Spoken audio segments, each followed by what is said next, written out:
a lasso. Everything that I know says I gotta go, tired of going solo. But I'm never gonna go there again. This is what it is, this is who I am, this is where I finally take my stand. I didn't want to fall, but I don't have to crawl. I'm not the one with two star hands, giving him the best of everything that's left of the life inside this man. I've been born again.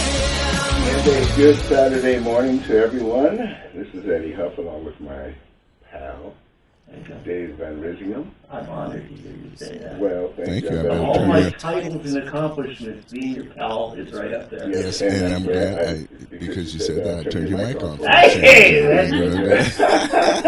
I'm in the game. To say that you're honored. Yes, and hey, before we introduce our guest, because it relates somewhat, I have an education story here, Dave. Right. Yes, Oklahoma authorities are investigating a local high school after footage from a fundraiser event appeared to show students sucking and licking one another's toes last week. The footage from Deer Creek High School in Edmond shocked and disgusted social media users across the country this week. Oklahoma State Superintendent Ryan Walters soon announced an investigation into the incident, calling it disgusting. The footage, originally obtained by Fox 25, was taken during a week-long fundraiser for a local coffee shop that employs people with special needs. Students from 9th through 12th grade volunteered to take part in various classes or class competitions that students paid to attend, according to the outlet. And so apparently what they did, they put these kids' feet in peanut butter, and then other students had to come and lick the peanut butter from the toes of their fellow students. And there are photos in the article if you want to look it up and see this disgusting occurrence. Hey, listen, okay, Ryan and anybody else, all of you disgusted people out there, you apparently never went to high school in the 60s. People were in college, people were swallowing live goldfish, taking paper bags, filling them with manure, ringing doorbells and having kids stomp on the bag of manure. I mean, we were doing all kinds. I mean, it's a crazy thing. Now, let me say this. I just leave it to me, always expecting the good, thinking of the good. I assume they wash the kids' feet before they put peanut butter on them. Yes. Okay, right? Okay. So, come on, Ryan. Cut the kids a break. They're high school kids. They didn't put the peanut butter between their butt cheeks, okay? It was their toes they were licking. So that's the point. That's from Eddie's side. Now I will throw it out. Dave, will you introduce our guest? And I'm going to throw it out there on the table. I got to follow that. Folks, we've got special guests in. 18 months ago, we were treated to our first interview with Elena Ashley, new to the Tulsa School Board, and I mean, right away, some fantastic things that Elena was able to do, some of them through very meek and simple, honest, like, wait a minute, 17,000 missing? Governor, we ought to do an audit. Oh my God, you stirred it up, lady. And here we are 18 months later. Welcome back, Elena. Thank you. We're glad to have you back. What happened with that audit? Get us up to date here. What's been going on? I mean, is nothing going on at Tulsa School Board? Oh my gosh. Well, yeah, 17,000, just a tiny little amount in compared to the $700 million budget that we actually have to work with. It was just a little amount, and Deborah Guest, purported it as much, like, don't worry, it's all under control. But in my mind, 17,000 was significant. I mean, it would hurt my budget, and certainly it would hurt the budget of several of the students. You know, the 34,000 is like that's significant. And so I wrote a letter. Our other board member, Janetti Marshall, actually signed off on that letter, and so we forwarded it to the governor, and he understood. Okay, now when you said that our other board member, there's 7 of you are supposed to, but the other means the other one who is passionately concerned for reforming education. And had been asking for an audit for even years before that. She'd been concerned about. So all of a sudden you two team up, and you ladies causing all kinds of problems. Now, 17,000 ends up, that was just the part they couldn't cover up. Yeah. They did a good job of covering up $500,000 of embezzlement. It turned out to be over $500,000 and counting. That we know of, right? That we know of, yeah. So somebody got pinned for this embezzlement, at least one, and they and their attorneys ran the federal government because the federal government guidelines for embezzlement, white-collar crimes, way more lenient than our state That's what statutes. I'm learning from. Right. Yeah. And we're still awaiting It's a slap on the sentencing. hand. I'm waiting for something to happen. And listen, the Republicans I largely make responsible, and it was one of our state senators, Rick Brickley, who embezzled $1.8 million from the Tulsa Better Business Bureau, ran to the federal government, or federal prosecutors, got less than 3 years in prison for that.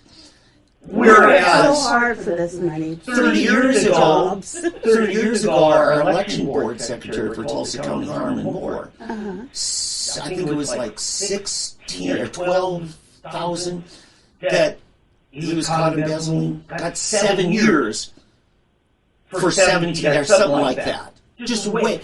That shows the inequity between our state sentencing on white collar and federal. And so this is a problem, folks. They are doing a dance that I've watched Republican politicians do the same dance. And this is why McGirt, which says if you're a tribal member, you're not subject to state law, only federal. So it's inequity. It's the 14th Amendment. But I digress. I'm getting off into another thing. Okay, so we're waiting sentencing on that. Yes. And you said we're not done digging for where the money is, right? I think there's more to be told. I think that there's more to be found, and we need to. We're still waiting on the results of the audit, and so the audit is not, finalized at this point. Yeah, because it's gone forensic, which means they're bringing in law enforcement because we're suspecting criminal. Yes. Yeah. Okay, and that's why a little later in the interview you're going to talk about another thing, why we have another guest here, which we're going to get to, folks.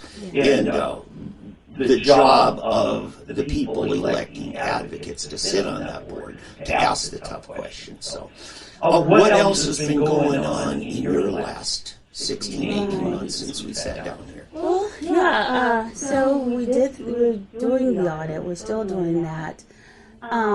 We have, my goodness, now my mind has gone blank. We've done the audit.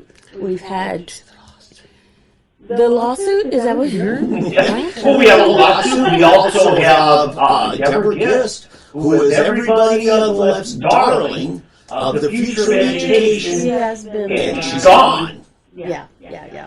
So during that time, let's see, we had a graduation, and I definitely I consider myself a Christian and a prayer warrior, and I thought I did the normal thing, which was to pray at a high school graduation, and I prayed just a blessing of a blessing, to.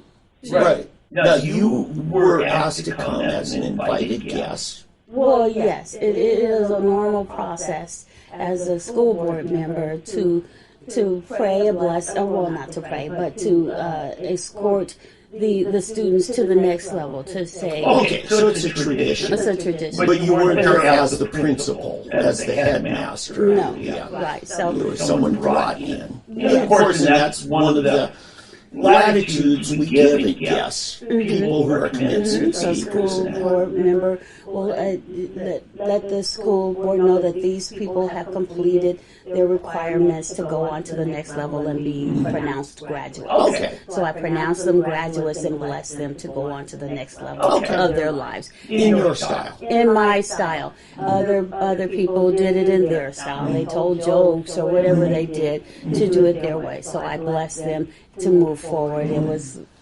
18 seconds, and bless them, with the blessings of the Lord.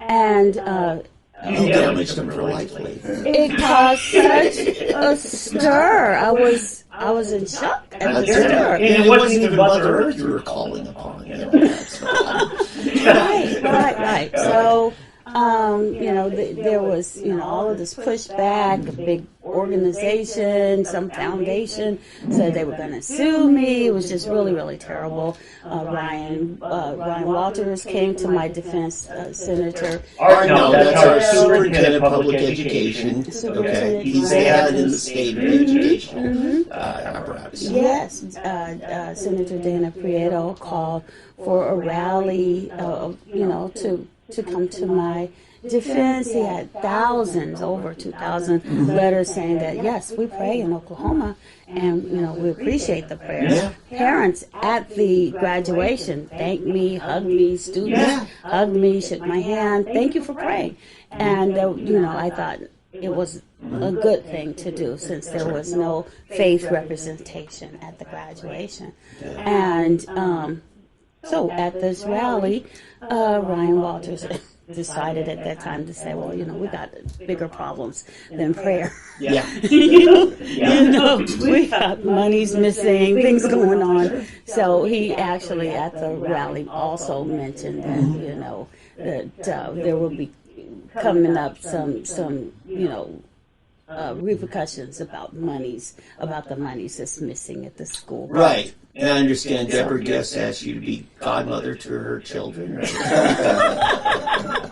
No, that's not. Now, she's moved on to professorship at TU because she had to quit and disgrace at the mismanagement of TPS. Yes. So I have monthly meetings for my district so that people can come together and talk. Tell us about that. Plug it. Invite your constituents to your next So meeting. the last Mondays of every month, I invite parents, teachers, students to come together and have discussions about what's going on in the schools, what we can do to better the schools, what we can do to have solutions to have academics. You get some good ideas from them?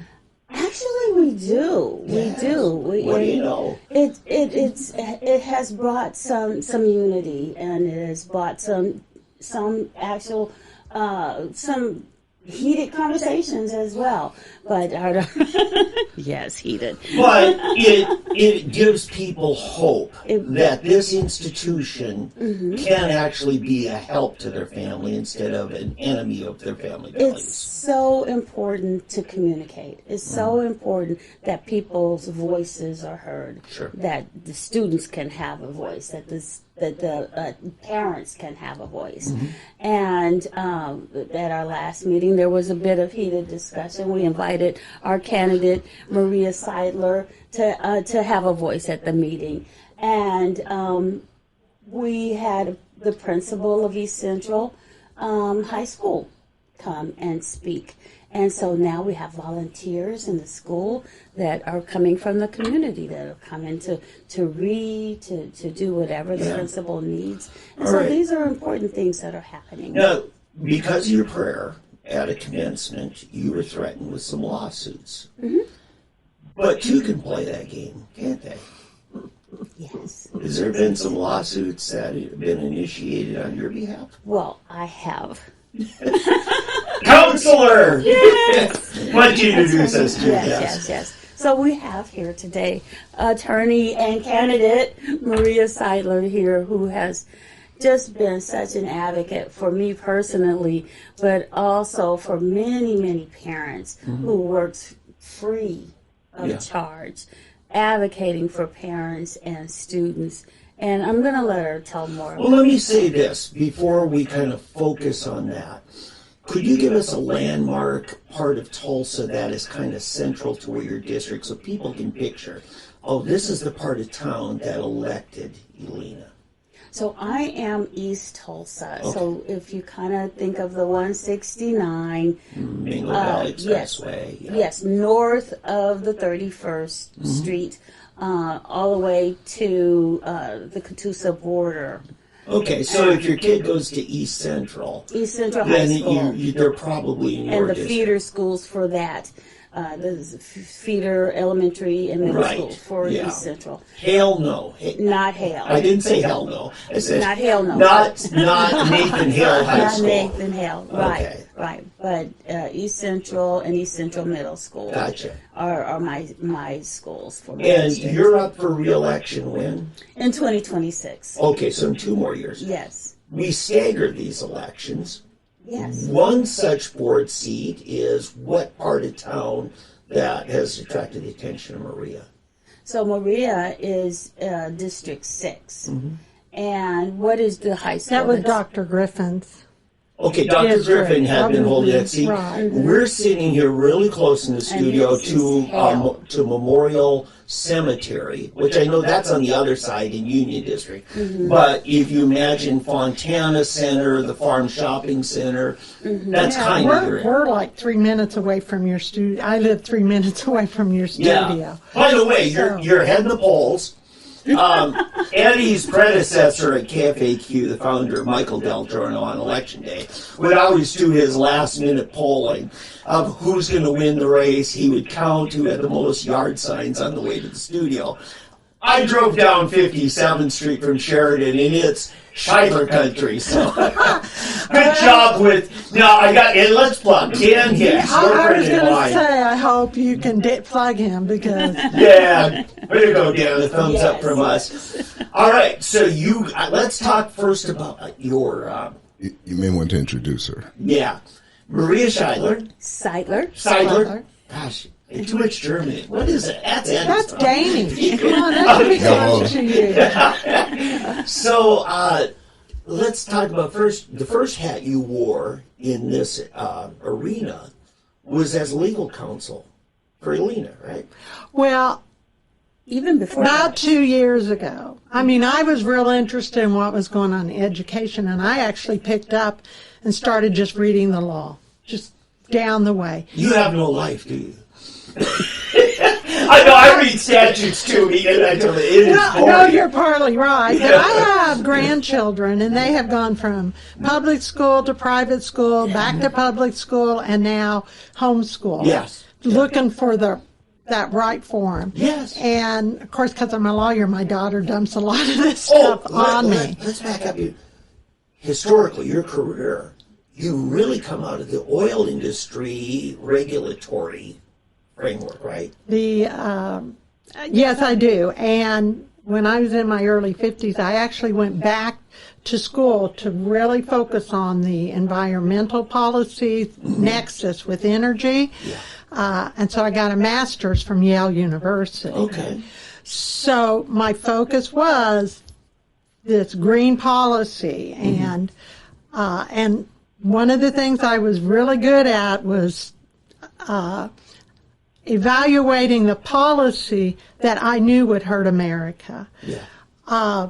I'd like to take credit but nobody ever listened to me at the time. But I used to say we should be energy dominance, not energy independence. And that's a phrase that's taken on now. Yes, sir. But I was way before my time. Yeah. No, that's part of it. I've learned in advocacy is if you can finally convince an elected official one thing you have to accept is they're going to take credit as though they thought of it. And you just have to be good with that. Yeah. As long as it advances the agenda. Right. You're exactly Ronald right. Reagan said a lot could get done here in Washington if it didn't matter who got credit. Yeah. Yeah. So good for you. But so anyway, so about a couple of years ago, after kind of reading this, and I said, there's some good statutes there. They're just not being followed. They're not being enforced. And I looked at my husband and said, I have some legal skills. Maybe I can, do something with those. So I started a nonprofit law firm, public interest law firm, and where I invited parents. If you have an issue and you can't get it addressed, I will help you. And it's pro bono, meaning what is no the name price. of that organization? Legal Overwatch. I see it on the T-shirt. Yes. All right, so that's in. How do we get a hold of that? Is there a website? I have a Legal Overwatch has a Facebook page. Oh, perfect. Social media. Right, and everything I have filed, I've had. We've sued Stillwater school district because they cut off a parent who was quoting scriptures in the context of comments on the transgender bathroom issue. That Obama had been pushing, and they were following it. So they cut him off, had the police escort him to the door. How to leave God out of this? Yeah. And these were powerful quotes. Sure. So we represent him. We went to district court. And I would encourage all your readers, if they're our listeners, if they're interested in our governmental process, to pay attention to Stitt's work on trying to change the appointment of judges. Yeah. We don't pay enough attention to that because we got a judge who didn't even issue an opinion. He just said for the school district, washed his hands. Oh, sorry about that. So anyway, so we're at the Supreme Court waiting for that decision. We sued OASO for a parent who was banned for 6 months from school property, school activities. For objecting to their agenda, or what? Well, the parents, this parent was provided comments to school board about the books in the school library. Oh, he's talking dirty, huh? Yeah. Well, and he did sort of because he waited to have a heated conversation with one of the school board members on the school parking lot. You can't make them look bad. That's against the rules. So anyway, they issued, but we got a temporary restraining order for them to enforce that ban, and then we got a preliminary. And the day that we were in court where the judge announced his issue, they had scheduled a special board meeting where they changed their library policy about this book. Oh. And I think, I don't know, but my instinct is they're the only school district that's actually changed their own policy on this. And we like to think that it was because they were getting such bad press after our first win that they wanted something to balance it, and they won because all the news agencies were reporting was the fact that they changed their board policy, and the fact that we won against the ban kind of went under. Yeah. But that ban is where my interest and where parents' rights are, because I had a lot of parents calling me, and it wasn't big news, but they were being banned from their school because they were having these arguments with principals, because principals can issue this ban. 6 months. You can't go to a school activity and see your kids sing, or play a football game. I mean, this is... Or pick them up from school. They have to pick them up further down. And I can't believe how people aren't aware of that kind of power that's in these administrators' hands. Sure. So we now have another parent, and this poor woman was actually banned, and then she was fired because she was a paraprofessional in one of the other schools. Okay. So she was fired. So we have filed a lawsuit, and in part of that lawsuit, I am saying that statute is so vague, and therefore it's unconstitutional on its face. So we can get rid of that power of the ban across the state. So what I'm hearing from this is you've got a long legacy of protecting parental rights in the public schools. Right. Okay, so you bring that to the table in your candidacy. Yeah, let me ask you a question. So, how does that affect your being, if you're running for the school board? Can you bring yourself up, Eddie? It's a little quiet on. Yeah. Oh, There you go. No, I'm on, so I don't know what to do. You're good now. All right. Is there a conflict of interest situation here? In other words, will you be prohibited from bringing cases if you're elected to the school board? Only against Tulsa. So I'm hoping we'll proceed on the cases we have far enough down that I can find an attorney to take it over. Yeah. And I'm married to an attorney, Okay. so I hope that's an easy solution. So because right now you're solo. Yeah. You're a single attorney firm. I'm legal Overwatch. Okay. You can bring outside counsel. Actually, yeah.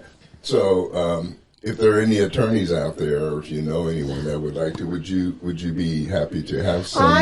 I would love the one advantage, because I do all the cases, but having a lawyer have my back, they can at least read and prove, and because you know where you have your big risk is on the little nuances of judicial process. Yeah. You know, when you have to file that, and then having us the debate about all the different ways the law might give us rights.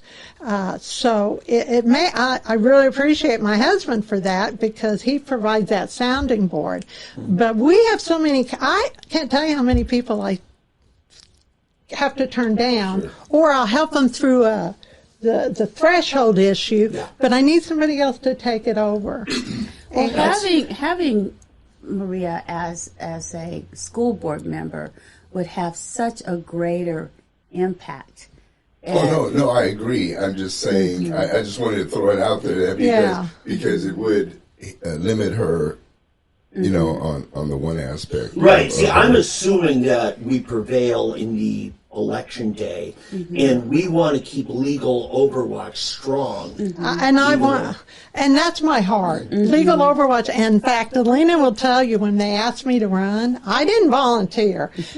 I had a group of people ask me to run, and I didn't really want to run because I love my parents. That's where we get the best candidates. We don't want the self-promoters. And the Tulsa School Board and all the other school boards need a legal Overwatch to protect those who are trying to fight within, like yourself and others. We need people like her on the outside, you know, to be able. So that's what I'm just saying. Let me talk. I would love to see you on the school board. Yeah. I'm just saying. It's much love to see someone doing your work outside. I don't think people realize the control of the very progressive education bar. We have a law firm, and I never can remember their names, even though I've been against them in lots of cases. They're not Rosenstein, Gold, something. Anyway. There's a Steen involved. And a Berg and a Steen involved. and a Rosen. They represent 300 of the 500 school districts in Oklahoma. Oh my God. Including TPS. They have TPS has many contracts with this law firm. And there's stories I would tell you, but I won't tell them on the air because I don't want them suing me for them. But They wouldn't sue you, would they? But that, they have complete control of the real, behind the policies that are freezing parents out. And one of the things I get frustrated sitting in a board meeting is that I can't get up and say, you're wrong to those lawyers. Okay, here's what I want to say, and then I want to move on to the electoral process for legal Overwatch. I know plenty of retired attorneys that would love to be on an advisory board to help out, Somebody might be interested in, interning as a law clerk or just to help with the filing. And I'm speaking to our audience, get a hold of Maria. See if there's some way that your skills or your passion or your volunteerism can help in this. I do have two parents, and I would like to give a shout out to Julie Bentley and Elena Babber, who came to me from Moms for Liberty because they thought we were going to have a more direct impact, and have been really helpful. Julie was a teacher. She ran for school board in Bixby, I believe so.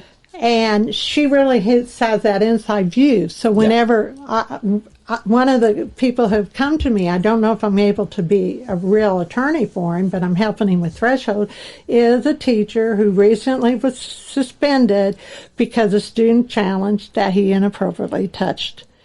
And this is one of those, we're so gun-ho to get the predators, which we need to be, but we still have to, as a lawyer, I'm very concerned with due process. Absolutely. And so we have to find a way to get these predators out of our school, but not let it be turned to use to get away, because he's a black conservative pastor in the school system. And then there's other stories. So we gotta weigh both these sides of the story. Tulsa area? Yes, Tulsa teacher. Yeah, because and the inequity. So we don't want the good ones out using using these tactics, and not. We have to protect the good teachers.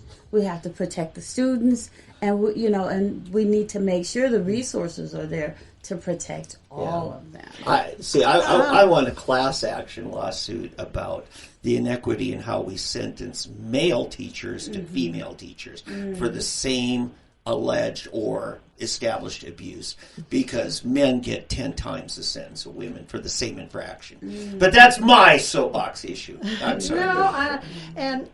Because I have another black pastor who was a counselor, guidance counselor at a school, and he had a student come in. A whistleblower, right? And he had a student who come in, and she was terrified of being promoted, wasn't it, to the 6th grade? Because she couldn't read, and she'd already been getting teased about not reading in her undergraduate, in her other classes, and she didn't want to go into the 6th grade because she knew she'd fail. He tried to get her the help and the testing that he thought would help her. He wasn't having any luck, so he actually spoke at a board meeting, and she calls it a whistleblower, but trying to expose this story. And the next thing he knew, he wasn't rehired. So he filed an EEOC complaint. Sure.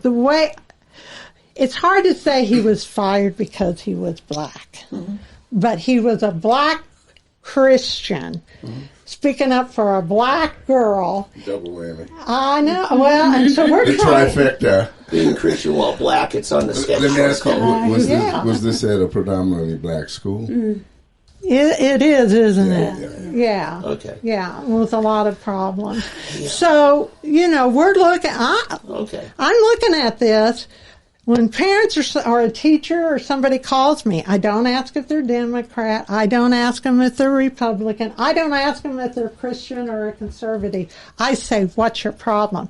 So most of my thinking about school board policy goes to my parents, which is I'm the most no identity, even including on partisanship. They come from the problems that actual problems they have with the school administration. Right. So let's talk about you entering the political arena, putting your hat in the ring to say, I'm going to run for this seat. Tell me what led to that. Obviously, kicking and screaming, you accepted finally, right? Yes. Well, I do have a competitor, Sarah Smith, right? Anybody, yeah. She's just your next door neighbor mom, I would imagine, but she's had different positions, as far as I can tell, in the PTA. Okay. I don't think people realize that the PTA has morphed into an arm of the NEA, the teachers union. Yeah. Right. Mm-hmm. And so she may be in the classroom and close, but most of the sense I have about PTA, they're not coming up and cheering me for what I'm doing for other parents. They're in that pocket, all her money.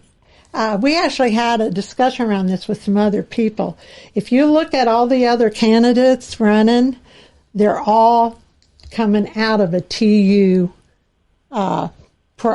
background. Yeah. Not from the education, but TU is promoting these. Right. How many declared candidates are there in your race right now? Well, we have 2 in my district. There's 2 in Teresa. So that's 4. Okay, Teresa's district. What do you mean by that? Teresa Pena is another candidate that is 36-year You veteran. introduced her to me at Teresa precinct Pena. caucus meeting. I Yes, believe. yes. Yeah. And so she knows what's going on behind the scenes. And generally, what part of town is her district? She, Midtown, is that Midtown over by Utica Square? Okay. That kind of. What high schools might be in that district? Oh, Edison? Yes, probably is. Okay. But it's important that she wins over John Croissant, who is the vice anybody would be president better than- of the I'm sorry. TPS. And So he parrots whatever the president says. Okay, so the yes man kind of Yes. thing. Yes. we need to understand that what's in place right now is the GIST machine. Thank you. And that, and I hate to say it, but I think that includes the superintendent, Ebony Johnson. Oh, sure. Because she was, if you read the lawsuit that I filed on behalf of Dr. Marshall and Elena, she and GIST specially chose her, and before anybody even knew GIST was going to resign. Sure. So they had their... Yeah, she was being groomed for it. Yes. Yeah. And without having to go against her personality or whatever experience she has, I think, I hate to put it this way, and Elena will want to just move herself away, but she knew what was going on when they selected her. She should, if she's good enough to be superintendent, she should have known that the policy required a search, and she let them blow it over.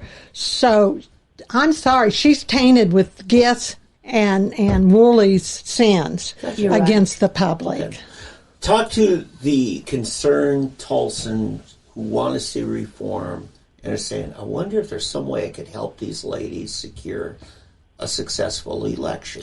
What could you use? Well, my understanding, and you probably heard it too, but you can correct me from your experience, that the way to win these elections is name recognition. It is. And money. I've heard very recently... Which means money, I've heard very recently people say, man, I want to get a Seidler yard sign. And he said, not only are they gone right now, the budget's empty for it. People these campaigns cost some money. And the special interests are going to pour money into their candidates. But they're going to get their dollar back and then some. Parents, if they want a reformed, accountable public school system, they're going to have to step up. We've been real slow on getting the financial stuff together, and I've been very literally, I've been whatever I can do for the campaign. I'm not as active of a candidate as you might find, a Teresa Pena, because I still have to go home and I have 2 briefs I have to do this weekend. Oh, you have a day job. Yes. And really, I know people who would have been great political leaders in America, but never ran for office because they detested asking for money. Well, that was me. Yeah. I don't even raise money for legal overwatch. All right. I've had a few people who have a little bit of a deeper pocket than me that has given me some money along the way, and I call that's when God knows that to provide. Okay. Because you got this case. People I don't think understands the cost of being a lawyer. But the case that we filed on behalf of Elena and Marshall, it cost me $500 in copying fees. Yeah. It's outrageous. It cost me almost $500 to pay the court costs for filing it. Sure. So the little bit of money, the providers that I say are gifts from God, have kept me just ahead of those actual And may I costs. remind you, Maria, that school board members make $25 per meeting. Yes. You need to tell them. Only 2 meetings. Oh, we can't have you getting rich off of Only us. you get to have 2 meetings, $25 each. So it's great benefits. Yeah, when you look at the size of this agency, this institution, Over it's, $700 million. you know, I want to interject something here. It's been a peeve of mine for years, and I got in trouble for this on KFAQ when I was on the radio. And it's a thing I've had for many years. In fact, it was something I had with my own wife and kids. When we came, we were missionaries. The people out there know, but you guys may not know. So we were missionaries for 12 years overseas. And when we came back, my wife was very much wanting our kids go to Christian school. And so I won't name the Christian school, but it's a big one that's been around a while. And so I made my 2 oldest write a contract.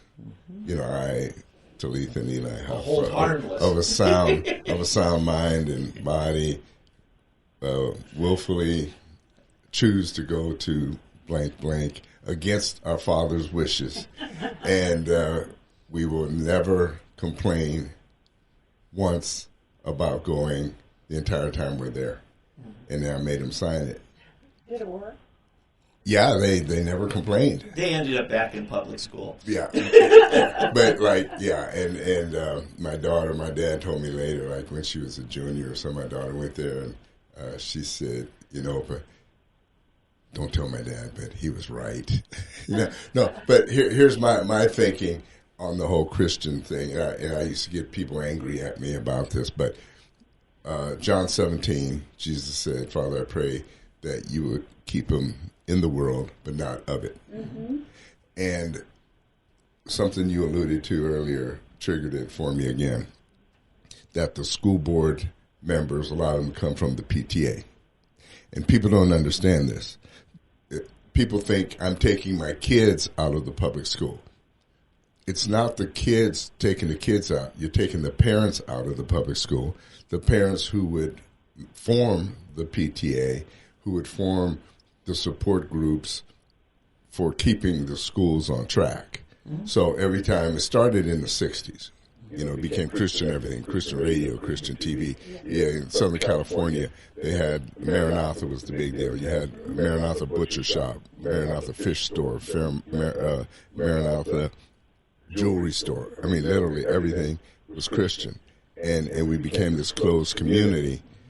And so here in town, I use Victory Christian as an example. You have kids that grow up at Victory Christian School, go across the street to Oral Roberts for 4 years, and then come back and work at Victory Christian School again and put their kids in the Christian school. It becomes this cycle, and they never impact the broader community, the broader society. Well, I wrote this article a while back. I haven't put it out there yet, but it's called Renovating the Living Room While the House is on Fire. Very good. And it's like these pastors and these church people that are so busy building this ministry, whether it's our church or our Christian community, while the whole nation in the world is falling apart. And Jesus wanted us to go. He said, go.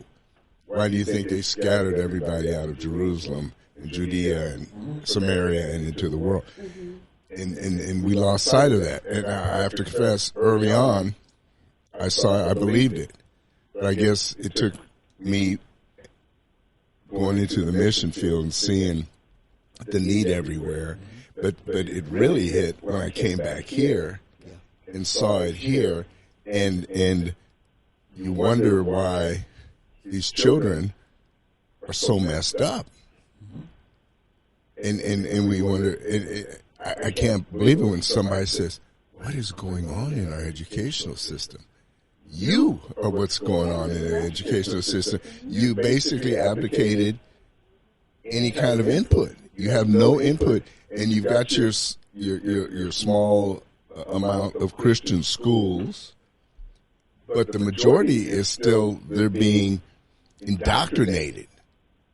As you said, they're attacking you for a prayer, a 16-second prayer, and they want to bring charges. You got this law firm with representing 300 schools, and all these students that would come against you and all these other sane law firms or lawyers trying to do the right thing in schools to protect the righteous, and yet we want to sit home. Oh, look at that! Look what they're doing. Yeah, so I'm taking my kids out. Then you get another group taking their kids out and taking their kids out, and eventually you have nothing left. But they rule.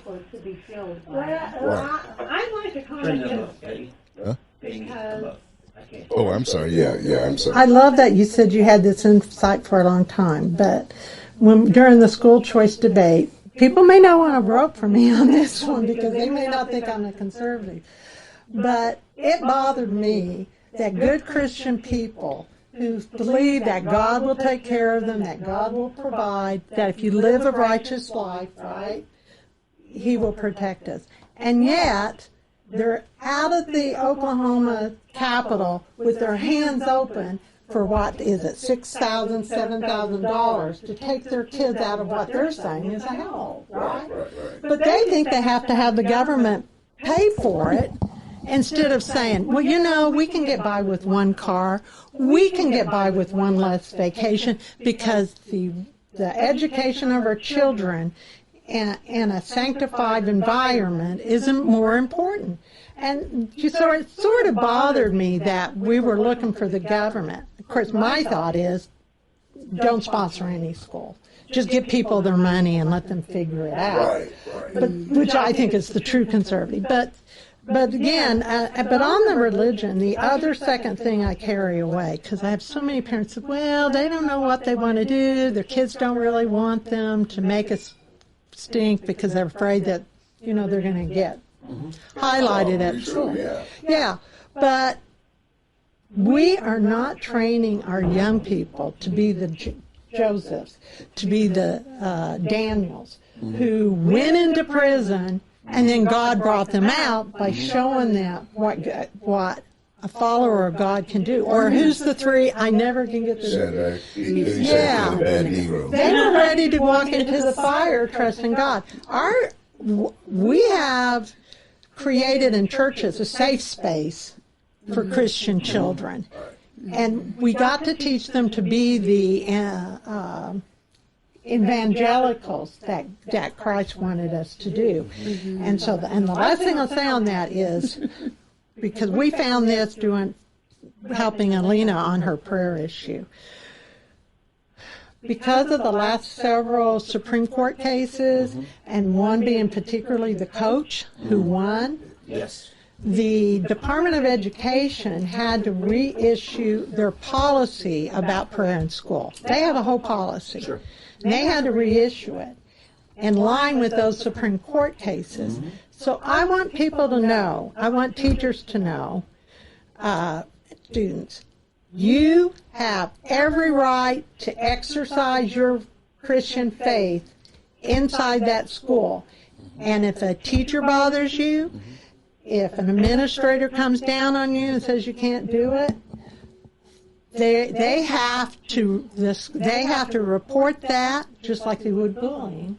They have to report that, and that report has to go to the OSDE, and they're supposed to be slapped down in their accreditation for overstepping the religious rights of our country.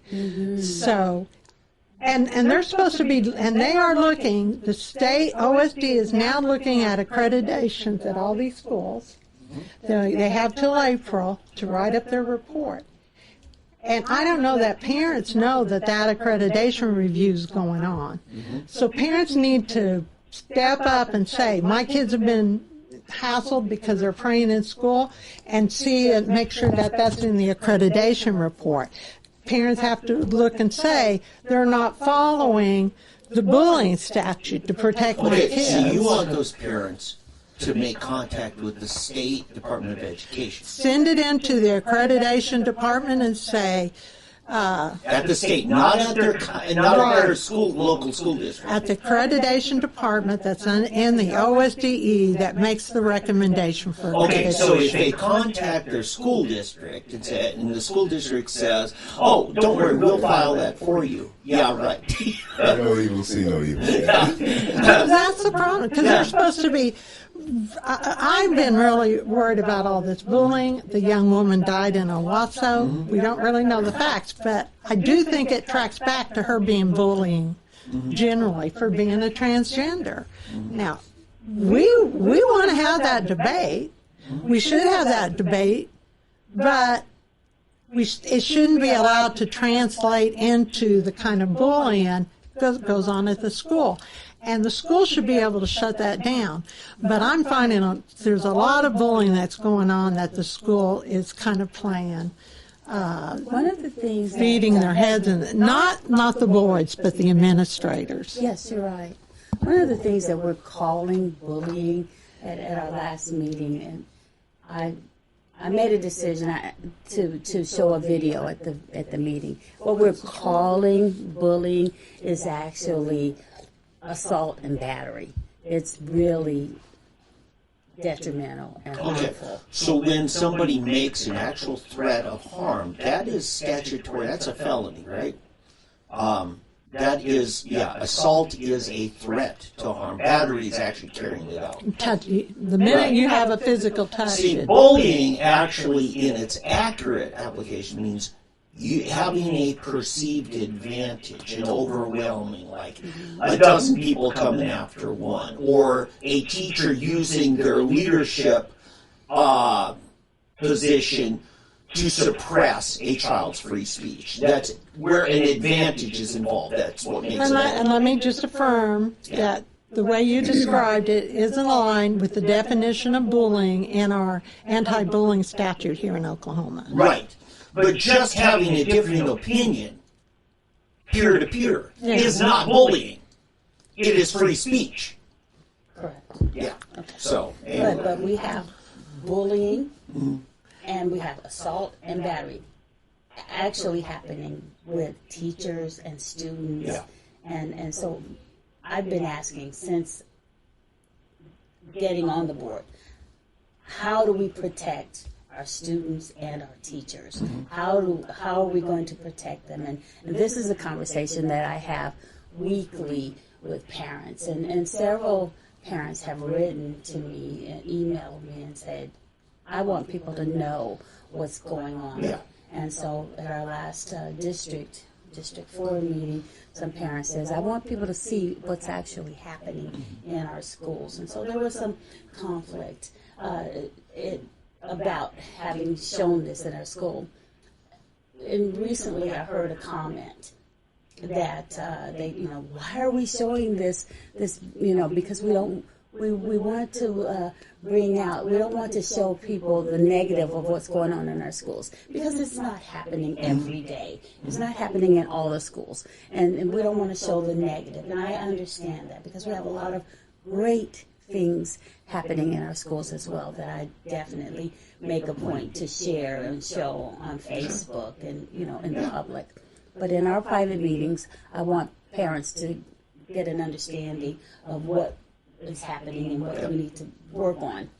All right. But in that comment, there was a comment that was said, well, they have these fights like in the bathrooms, and kids are putting it on Facebook because they find it a safe place. And they say that that's a safe place. But what was not said is, in that safe place to have the fight, like, like a boxing round or something like that, that's a safe place to have a fight. Is that in a kid's mind, it may be safe at that moment, but when it goes beyond that and it goes to a kiddie party For instance, the first child that was murdered, the first murder of the year was a 12-year-old kid. When that fight went beyond that safe place onto a street fight where a kid was murdered in a drive-by, because it goes beyond that. Yeah. Well, it can go beyond that in that bathroom because you hit him wrong, he falls back and he hits his head, and And that's not what happened with the Owasso child, but it could have been. Yeah. So Yeah, we don't know where it stops. Police report said that the death of the Owasso student had nothing to do with the bullying. well, let me say, I'm going to say that's looking at too short of a time frame. I understand. I think my guess, and I hate to lay it on, kind of point out an individual, but this individual represents the practice, because what she just said about don't show the negative, that's why these bullying things are not being investigated properly. Great point. And they're not being able to discuss, because we have an anti-bullying law that requires a certain protocol be happening. I have not seen that protocol happen in any of the cases I've called on. And my bet on the Owasso case is she, being transgender, had been bullied. She's reported the bullying. It may have just been verbal all along, but it was bullying, and the school doesn't really do anything. And then she's actually attacked. She's actually hurt. She goes to the hospital, and then the resource officer, and go back and read the report a couple of days ago. It has the quotes about the discussion between the resource officer and that girl. If people would put in their mind that she was a Christian girl who'd been kind of tormented because she prays in school or something, take that one ID out of the picture. What that resource officer told her and her mother, it won't do you any good to file a police report.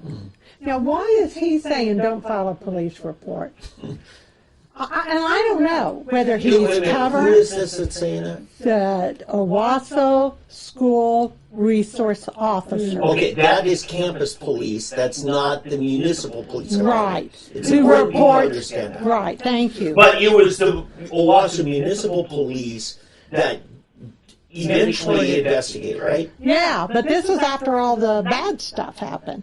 Well, But, the girl's At the dead. hospital. Yeah. yeah, but when he told her it won't do you any good, who does he work for and report to? Yeah. The superintendent. No, in reality, it makes the campus police look bad. Well, he said more than this stuff. He said the problem is they won't do anything because she's protected by free speech. Now, The person assaulting her? is protected by free speech. How many hits are free speech protected hits? How many slaps? How many Well, this headbutts? was what, she had their, I'm just saying, it may have been verbal abuse going on, because I hear this from a lot of IEP students who get taunted.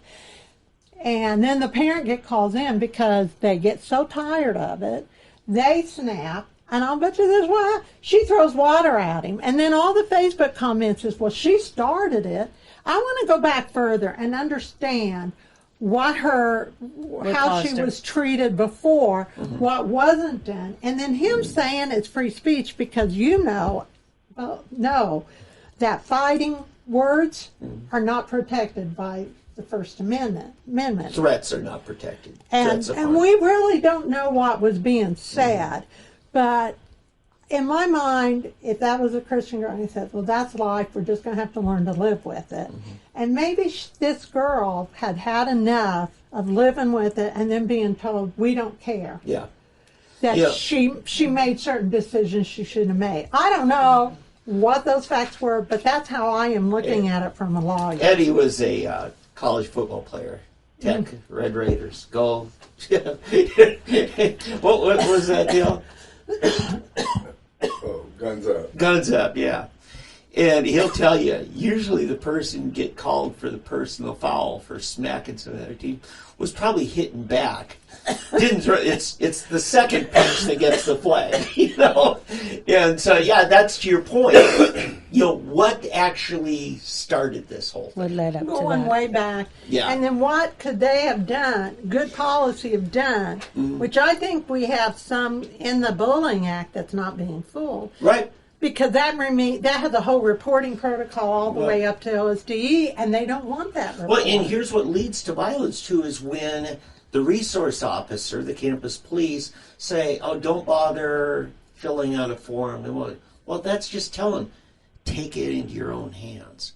Well, You're that's encouraging vigilantism when the procedures to end it fail you. You know, that's it. Well, we go on and on. I think Pat Campbell, well, Rush Limbaugh said, you know, you bring up subject education, it can be the whole show.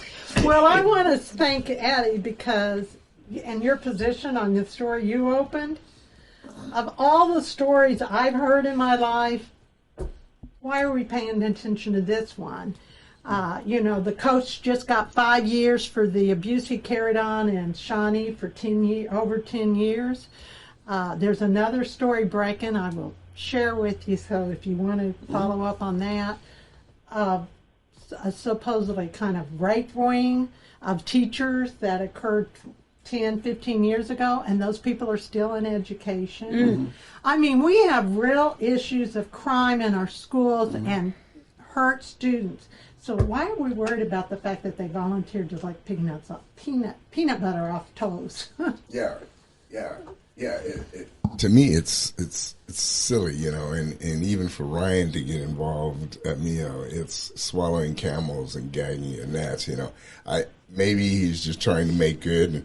We're supposed to have him come in here somewhere in the next few weeks, and we'll ask him about it. We'll save that story. Say, Ryan, por qué, hermano? It's over my head. No, just why? Yeah. But yeah, there's so many things, you know, but our people, and you're blocking me from the live. There you go. I need my moment. I'm just. I want to give it because that was a good opening. Yeah, seriously. My thought is, I thought I heard that it was special needs people doing this, and so then I want to know. Oh, that's what I thought I heard in there. No, it was a fundraiser. It was a fundraiser, Okay. and they did it. And here's the thing too: it wasn't on school property. It was actually at a private retail place that some kids that they were doing a fundraiser, and that's where it happened. But you know, it involved Deer Creek High School. But so there's so many things. But just in general, kids just do crazy things. Yeah, we did them, and as long as they're not hurtful and harmful, they're just stupid. Yeah. You know, we may think they're stupid, but for kids, they're fun. Yeah. You know, like Nickelodeon, the sliming, and you know, I don't see anything fun. You know, well, I don't see anything fun about it. It just looks stupid. You know, licking peanut butter from people's toes, it's just stupid, you know. And this on an issue, and then there's the coach that did the hazing stuff where he ran the kids through and was hitting them with wet towels. Exactly. We need to be able to draw the line where we get angry and where we don't. We laugh it off. Right. And even and there need to be just degrees of anger because, you know, Dave and I, again, come out of a culture where hitting guys with wet towels is not really, you know, it'll make a man out of you. No, I just said that. He was the bully. I just said that for your sake. He was the 6'7" bully that did it. Yeah, 6'7". I've grown. Okay. No, I have to take her. So, for example, when I was playing, you know, it was when they my coach used to grab me by the, not me, but all of us by the face mask and jerk you around and put you in position. It works. And it's about like a yoke on oxen. Yeah, it works until his neck snaps, and then the school has a lawsuit. Yeah, but we did exercises to make our necks strong enough so they don't snap. See, that's it. Yeah, and see, there's an answer for everything. In those days, it's funny. nobody I ever played football with in 4 years of high school ever tore an ACL. Never tore an ACL. Nobody. In fact, I don't know. I never had anybody have a season-ending injury the whole time I was in high school, and very few. And the only guy I knew, even as a freshman and a couple of years in college, and he got shot. He was hunting and shot himself in the leg. But it was just. Coach used to do all kinds of stuff to us. I remember he was training us to. When you break the huddle, where I came from before I got there, we would walk to the line. Well, when I got to this school, you break the huddle, you run to the line. Yep. And he stopped me, Huff. I don't know where you came from, but here, he said, I know where you came from. That's how you did it. But here, we run to the line. So I'm going to give you one chance.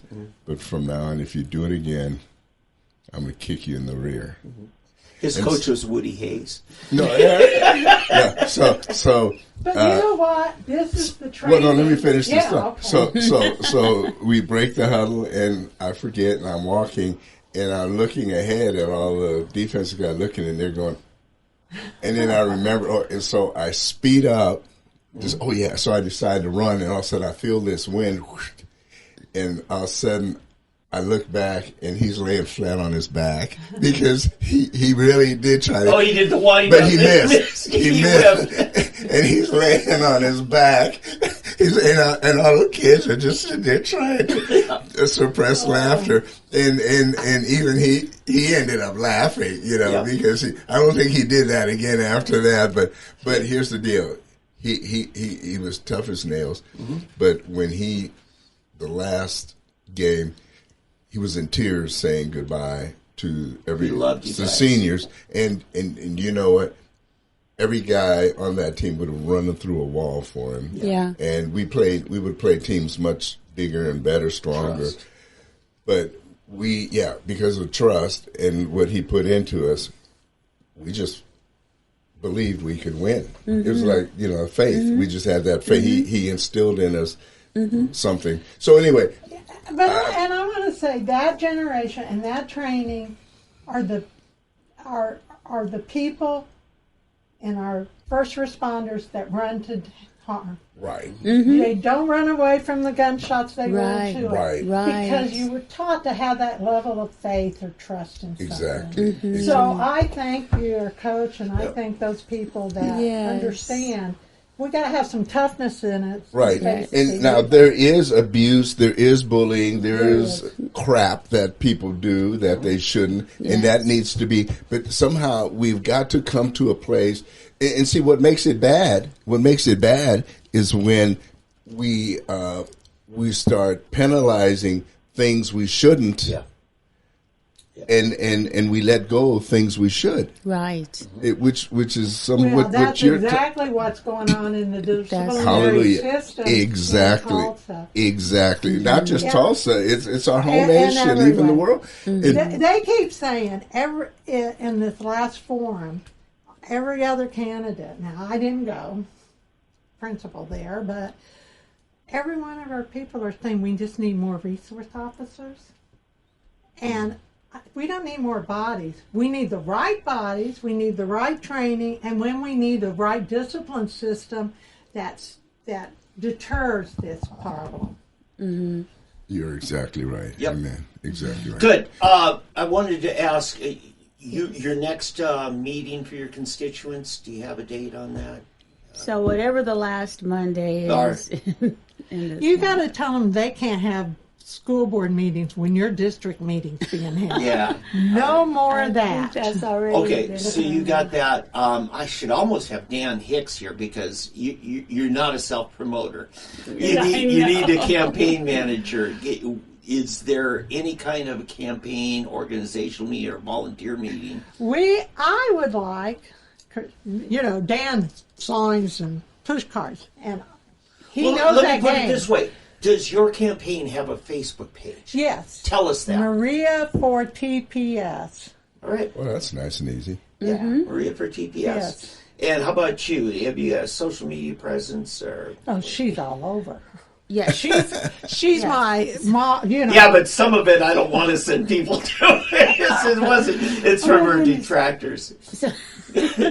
So yeah, I think mine is Ashley for TPS on right. Facebook Well, there as you well. go. And ElenaAshley.com. Spell it, because there's some. We're in Oklahoma.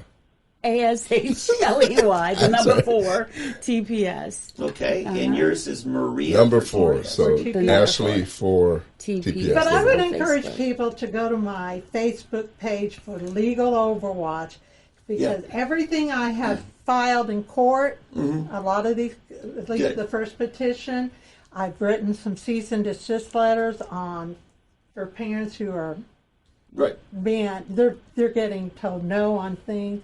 So go and you can read a lot of the work that we're doing. Okay, and what I want people to do is either say, I want to volunteer, or I want to underwrite some of the costs of your campaign. That's what we need people We to are do. we're getting that connection. Good. I'm 69. I'm more like my mother when she was Okay. old. I don't know the technology, but we have somebody putting up one of those QR codes for us. There you go. So we'll get the directions on that in the next. Alrighty, day or two. good. So we'll send them to your Facebook pages. Any last words, Lena? Anything else? I just want to thank you both for having us again. And we got to keep fighting for 35,000 kids. Just one other note. Yes. We have at least 100 new migrants coming into our schools weekly. 100 for every us. week. Pray for us. So Nobody knows. I mean, it's very underreported here in Tulsa. I've been wondering. So 100 a week. a week. Yes. That's 5,200 a So- year. That's so we- 5,000 in a year. Yes. So It's we need not even educators. being addressed in the school board election. I have questions from, you take the news out there and you're saying, why aren't we hearing You heard stuff it in- first, right here. Oh, are you saying it's 100 students a week? Yes. Okay. Yeah, 100 new So migrant it's a lot more students. families than that. Oh, No, well, they no, may not because be you may have families. multiple kids from. That's what I'm saying. Right. And Well, that's true. But there's a whole family with each one of those. so they're Right. middle Yeah. school. Most of them are middle school age, anywhere from 16 to 18-year-olds. Most of them are. Yeah. But don't take for granted their families, because we know. Well, how that's many true too. children- I'm just saying we aren't just getting 100 new individuals into the Tulsa area. We're getting 100 students, and there's other families with most of these. Most of them. Yes. But I am concerned about all of the students all of the immigrants that we hear about, 14, 12, that are coming in without a family base, Yeah. they're on their own, Yeah. and they're bringing that different Cultural culture, mindset. That third world mindset. mentality. Right. See, and I've said this before, I would much rather have an immigrant family that maybe come from some Central or South American country where they're not used to the government doing anything for them than some Eastern European socialist family who comes in assuming the government's supposed to do it all. Or they're coming I in don't got it know. all. We'll have to talk about Well, that. Remember that one once they're gone. We'll wrestle There's that an one issue there out. that I think needs a dialogue, and you guys may be the one. This has been the best conversation I have had. Oh, good. Being able to back and forth Yeah. the ideas and That's how the magic. and my thoughts, because you go Good. to the Republican convention. You got 5 minutes. Yeah, I know what that's like. Yeah, it's Yeah. terrible. Yeah. And I want to thank the listeners for sticking with us. It's been a great hour. Yeah. Hey, thank you, ladies. Thank you so much, and we look forward to more. And good luck. We really do. Let's get out there. If you're in, what district are you in? 6. 6, the educational Yeah. And we're gonna election coming up. We're gonna What is the date of that? What is the It's the first week of April. I can't So remember. April 2nd Second is the election date. So we have mark your calendars? Maria Seidler But early voting is starting in a couple of weeks. To go in and do early voting, and I know that's March 5th. And I hate to drag this on, but I was in front of a forum for the Action Tulsa, and those are mostly the more progressive churches, They had 400 people at this meeting, and they are out being active, and they're really hitting the early voters. Yeah. But so only District 6 residents can vote for you, though, right? Right. And that's a So tough one, because District- this has all the progressive churches in it, and the progressive people in it. Yeah, I was having people like, because I kept saying no.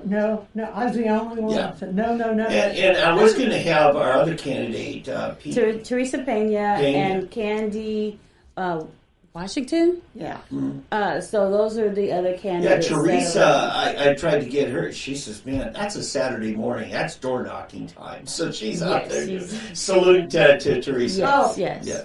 I'm here because I'm 69. I'm not walking. Yeah, you know what? You got great guys like Dan Hicks. I feel you. Yeah, well, I'll have to make sure he listens to this. So Dan and I have been friends for 30 years, and I have great respect for his, shoe leather activism. Yes. And again, it's Seidler. SEI. SEI, not, see, let's be SEIDLER, not Sadler. Or Scheidler. Or Schindler. SEIDLER. Yeah. Yes. And Legal Overwatch, if you are having a problem and you need some advice or an explanation or representation, please call me. Because we try not to say no to a family. So if my neighbor's dog is keeping me up, Yeah. I'm just. No, I do know a little bit about those laws too. Hey, I may just go. Good. Well, our podcasting people are going to a break. We're going to hear from Jeff Davis. We'll break on the news, and we'll be back to wrap up the rest of it. Thank you both. That really was a great. Did you have fun? I had such a great conversation.